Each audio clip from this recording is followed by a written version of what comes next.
Assalamualaikum warahmatullahi wabarakatuh. Si Adel makin koclak, makin menggila, dan tidak ada akhlak. Seolah-olah semua yang dilakukan Kang Deddy semua adalah salah. Gak bakalan ada bener. Kalau hati benci, semuanya juga akan salah. Oke, kita tayang-tayangkan semua yang komentar sama si Adel. Apakah si Adel didukung? Oke, lanjut. Ia hanya lahir melalui turunan putusan-putusan yang dikeluarkan oleh KDM selaku Gubernur Jawa Barat. Tujuan kita ke sini, kawan-kawan, perlu ditekankan kembali bahwa satu, kita ingin menyampaikan aspirasi, dan kedua, kita ingin berdiskusi dengan wali kota dan wakil wali kota Bandung. Yang kita nilai sampai saat ini tidak ada satupun ide, pemikiran, dan juga inovasi yang paling konkret yang itu dilakukan oleh mereka melalui putusan-putusan kebijakan Kota Bandung. Ia hanya lahir melalui turunan putusan-putusan yang dikeluarkan oleh KDM selaku Gubernur Jawa Barat. Yang paling terakhir adalah putusan soal jam pelajar malam. Bagaimana kemudian penertiban atas kreativitas masyarakatnya itu dilakukan oleh negara melalui seluruh aparatur dan juga satgas yang dibuatnya. Maka pertanyaannya sederhana, kawan-kawan. Untuk apa pendidikan gratis kalau sudah dewasa, akal seorang anak, daya kreativitas seorang anak itu mampu dibunuh dan didiamkan di rumah saja. Maka untuk apa pula imunisasi gratis kalau sudah dewasa dia terus-menerus direpresif dan bahkan kehilangan nyawa. Di sini, kawan-kawan, perlu kita tekankan kembali bahwa jumlah kita adalah satu. Sepakat, kawan-kawan? Maka seluruh upaya bertemu dan berdiskusi dengan wakil wali kota dan wali kota Bandung itu adalah langkah konkret untuk kemudian merevisi, mengkritisi, dan juga menguraikan program-program yang baik yang mesti dilakukan dalam proses pengembangan sumber daya manusianya.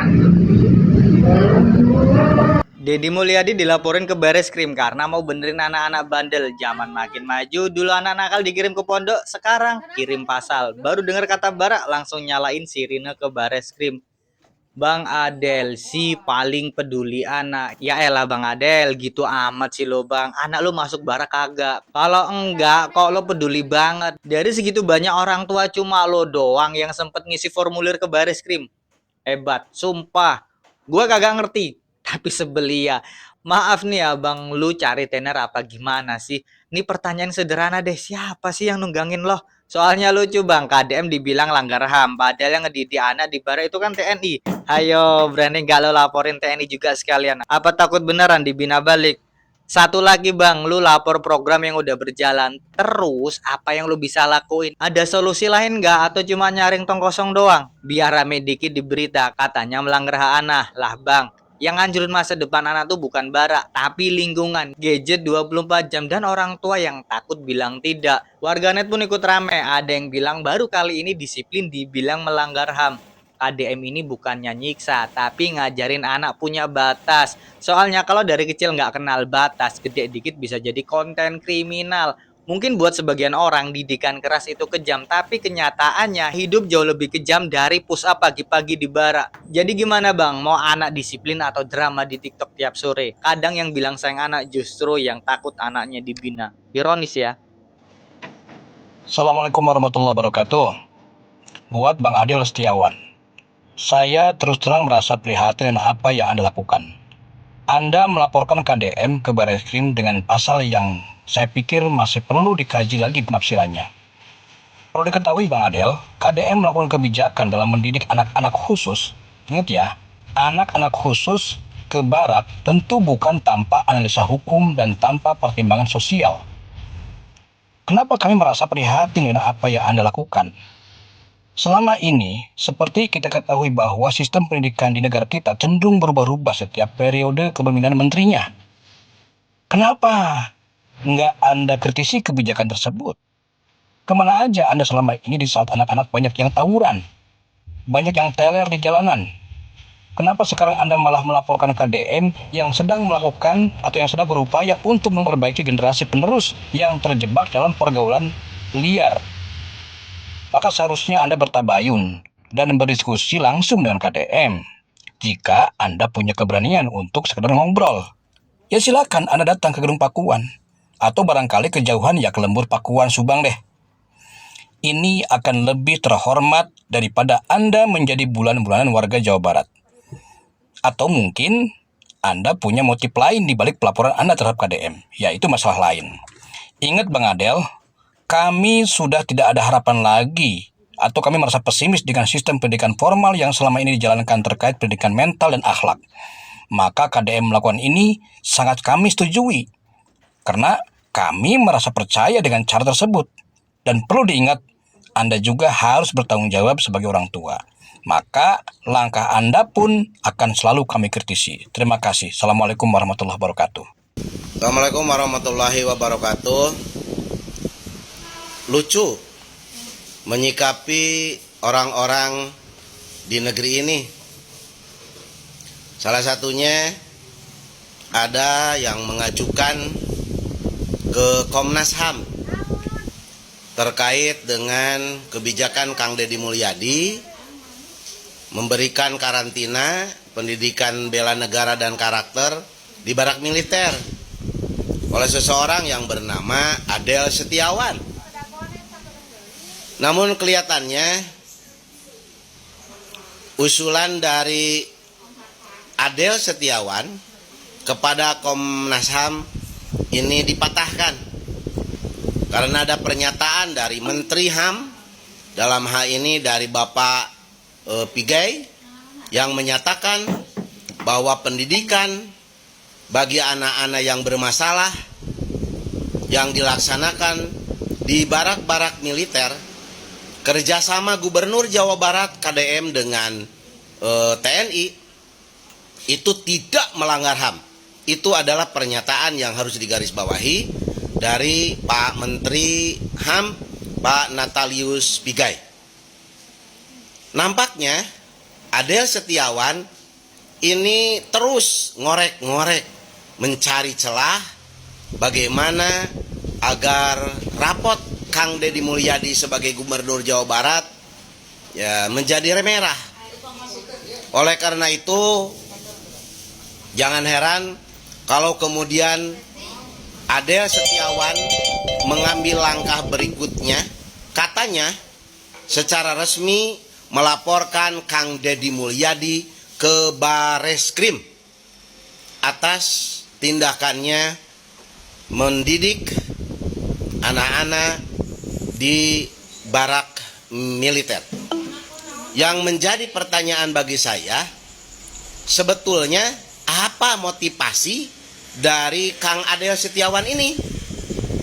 Jangan-jangan ada titipan dari kelompok-kelompok tertentu yang sengaja menggunakan Kang Adel Setiawan sebagai bumper untuk maju ke depan, dan yang di belakang layar adalah orang-orang yang siap ya dengan dukungan dana atau sejenisnya. Saya menjadi heran kenapa Kang Adel Setiawan begitu menggebu-gebu mencari cara, mencari celah untuk memperkarakan Gubernur Jawa Barat atas tindakannya. Saya lebih setuju jika Kang Adel Setiawan bersama-sama dengan Gubernur Jawa Barat, bersama-sama dengan rakyat Jawa Barat untuk mencari cara, bukan kemudian berusaha mencari celah, mencari kekurangan untuk mempindahkan kebijakan. Ingat bahwa ini adalah salah satu upaya, bukan satu-satunya upaya. Oleh karena itu, ketika Adel Setiawan melaporkan Kang Deddy Mulyadi atas tindakannya kepada Bareskrim, rakyat Jawa Barat mempertanyakan, untuk kepentingan apa Adel Setiawan melaporkan ke Bareskrim dan mewakili kelompok apa Adel Setiawan melaporkan Kang Deddy Mulyadi ke Bareskrim? Kita warga Jawa Barat mendukung kebijakan positif siapapun, termasuk jika Kang Adel Setiawan memiliki solusi yang lebih baik, kami warga Jawa Barat siap untuk mendukung. Oleh karena itu, jadilah warga yang cerdas, yang lebih banyak memberikan solusi daripada nyinyir mencari kesalahan karena berusaha untuk mendapatkan panggung di negeri ini. Atur nuhun, semoga warga Jawa Barat lebih sejahtera. Assalamualaikum warahmatullahi wabarakatuh. Adel Setiawan melaporkan KDM ke Bareskrim Polri. Kenapa, Mang? Mamang kaget ngedenger ini beritanya? Bukan kaget saya mah. Terus kenapa? Kopinya masih panas. Oh, kirain Mamang kaget denger beritanya. Ya nggak kaget kan, kemarin udah kita omongin sebelumnya. Iya ya. Terus gimana itu menurut Mamang? Ya saya kasihan lah sama si Bapak Adel teh. Nah, isi Mamang malah jadi kasihan, kumaha? Ya ternyata dia itu pengangguran. Masa? Nggak ada kerjaan. Kok tahu si Mamang? Tahu dari mana kalau dia pengangguran? Si Mang Iwan nih.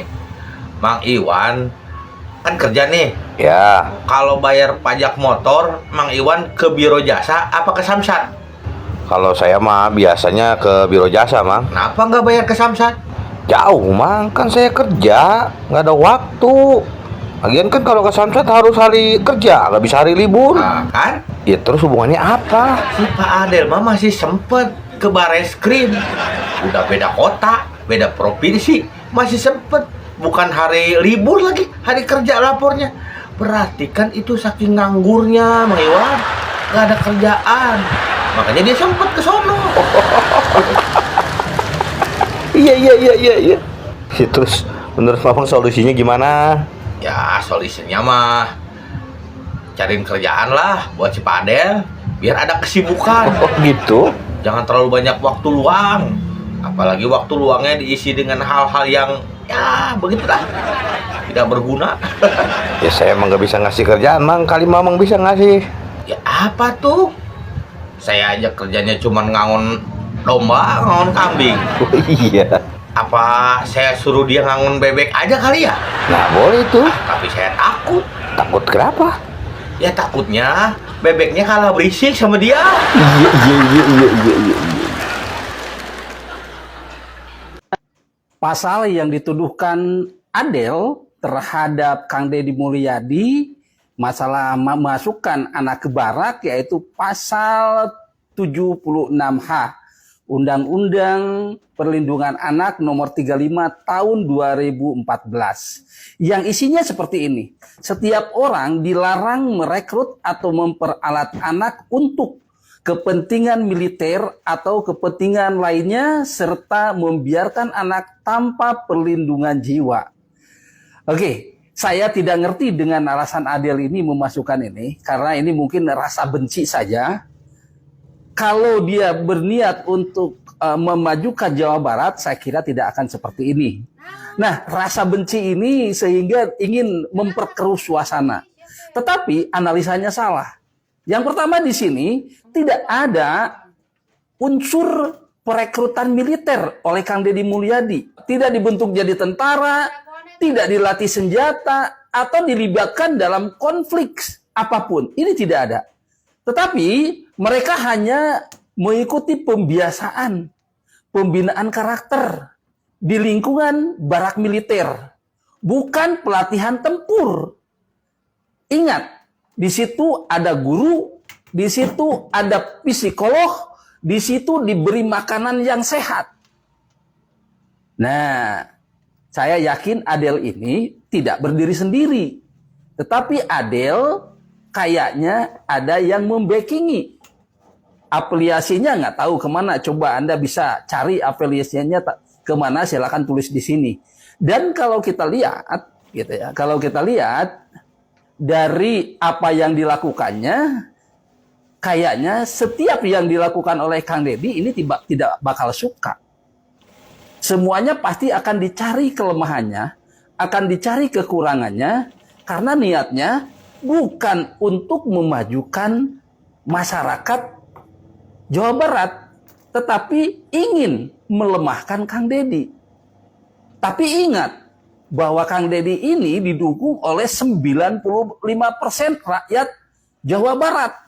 Mereka merasa puas dengan itu. Bahkan dengan kegiatan yang memasukkan ke barak itu pun masyarakat puas. Ini bagaimana ini? Yang puas aja dilaporkan. Nah, ini berarti saya kira tidak akan berujung ini. Setiap ada sesuatu yang dilakukan oleh Kang Deddy, pasti nanti dilaporkan terus. Dia mencari kelemahannya. Nah, tentunya ya yakin rakyat Jawa Barat akan membackingi Kang Deddy Mulyadi. Kalau Anda punya misalkan keinginan sesuatu, ya rakyat Jawa Barat pun ingin sesuatu. Oke, mudah-mudahan rakyat Jawa Barat paham dengan ini dan silakan berikan komentar di sini. Salam sukses dari Kang Obing. Assalamualaikum warahmatullahi wabarakatuh. Ya udah, mungkin segitu dulu ya guys. Gimana menurut kalian? Apakah ada layak dilaporkan balik atau dibiarkan aja? Assalamualaikum warahmatullahi wabarakatuh.